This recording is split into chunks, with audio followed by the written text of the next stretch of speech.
Hello दोस्तों, क्या हाल चाल सबकी। आशा करता हूँ आप सब स्वस्थ होंगे, मस्त होंगे, बढ़िया होंगे। दोस्तों आज तारीख है 28 जनवरी 2025। हिंदी तिथि में जानते हैं माघ माह के कृष्ण पक्ष की चतुर्थी तिथि है, दिन है मंगलवार। दोस्तों आज ही के दिन डेटा गोपनीयता दिवस मनाया जाता है। चलिए दोस्तों, देश और दुनिया की तमाम बड़ी खबरों पर नजर डालते हैं। उससे पहले आपसे वैसे एक रिक्वेस्ट है, अभी तक आप लोगों ने चैनल को नहीं सब्सक्राइब किया, चैनल को जरूर सब्सक्राइब करके हमें सपोर्ट करिए। चलिए दोस्तों, फटाफट खबरों का रुख करते हैं। पाकिस्तान से एक बार फिर अल्पसंख्यकों को निशाना बनाने का मामला सामने आया है। पाकिस्तान के पंजाब प्रांत में अल्पसंख्यक अहमदिया समुदाय के लोगों से जुड़ी 40 कब्रों को चरमपंथियों ने नुकसान पहुंचाया है। वहीं खबर है कि इस समुदाय से जुड़े लोगों के घरों को भी निशाना बनाया गया था। पुलिस ने कहा है कि वह अहमदी समुदाय के कब्रिस्तानों को निशाना बनाने वालों के खिलाफ कार्रवाई करेगी। मुंबई के एक स्कूल को बम से उड़ाने की धमकी मिलने से एक हफ्ते के भीतर ही अब एक कॉलेज में ऐसा ही ईमेल मिला है। ये धमकी कॉलेज के आधिकारिक ईमेल आईडी पर भेजी गई थी। अब कर्नाटक के भी 4 स्कूलों को बम से उड़ाने की धमकी भरा ईमेल प्राप्त हुआ है। हालांकि पुलिस को मौके से कुछ भी संदिग्ध बरामद नहीं हुआ है। भारत के विभिन्न भागों में भारी वर्षा, घने कोहरे और शीतलहर की स्थिति को लेकर भारतीय मौसम विभाग आईएमडी ने काफी अलर्ट जारी किए हैं। दिल्ली और उसके आसपास के इलाकों में अलग अलग स्थानों पर बारिश और कोहरे सहित मौसम का मिला-जुला असर रहने की उम्मीद है। 26 जनवरी को दिल्ली में शीतलहर और घना कोहरा छाए रहने में अधिकतम तापमान 17.3 डिग्री सेल्सियस दर्ज किया गया। जबकि अजीत गुट के एनसीपी नेता बाबा सिद्दीकी की हत्या का मामला दिन पर दिन और उलझता जा रहा है। जहां पर एक तरफ पूरी घटना बिश्नोई एंगल के तौर पर सामने आ रही है, तो वहीं पर दूसरी तरफ बाबा सिद्दीकी के बेटे जीशान सिद्दीकी ने एक बड़ा बयान देकर मामले में और गर्माहट ला दी है। किसान ने पुलिस को बताया कि हत्या से जुड़ी जांच में बांद्रा में झुग्गी विकास परियोजनाओं से संबंधित मुद्दों पर भी विचार किया जाना चाहिए। किसान ने दावा किया कि उनके पिता के साथ कई डेवलपर्स का संपर्क था जो कि पुनर्विकास परियोजनाओं से जुड़े हुए थे। साथ ही उन्होंने इस मामले में अपने पिता की एक डायरी का भी जिक्र किया।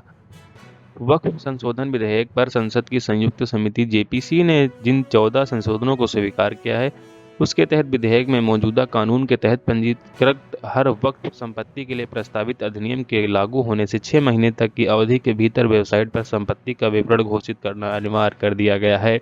एक अन्य स्वीकृत संशोधन अब मुतव्वली कार्यवाहक को राज्य में वक्फ न्यायाधिकरण की संतुष्टि के अधीन अवधि बढ़ाने का अधिकार देगा।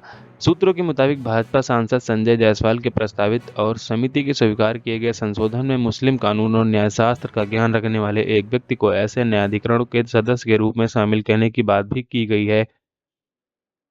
दमकल कर्मी मलबे के बीच बने सुराख के जरिए उसमें फंसे लोगों तक पहुंचे। मलबे में फंसे काफी सदमे में, लेकिन दमकल कर्मियों ने उनका हौसला बढ़ाया और फिर हिम्मत दी। थोड़े से शांत होने के बाद दमकल कर्मियों ने फंसे को मलकर बाहर निकाला।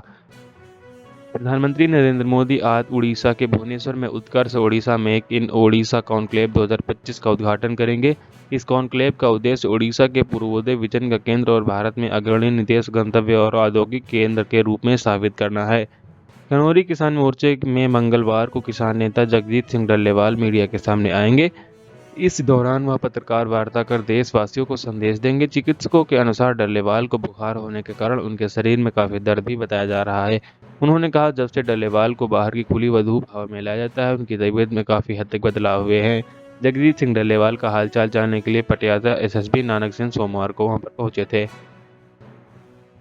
सुप्रीम कोर्ट ने मानसिक रूप से विक्षिप्त नाबालिग लड़के को इस्लाम में धर्मांतरित करने के आरोपी मौलवी को जमानत देने से मना करने पर सोमवार को इलाहाबाद हाई कोर्ट को कड़ी फटकार लगाई। शीर्ष अदालत ने कहा कि जमानत देना विवेक का मामला है, लेकिन इसका मतलब यह नहीं है कि जज अपनी मर्जी से धर्मांतरण को बहुत गंभीर मामला बताकर जमानत देने से मना कर दे।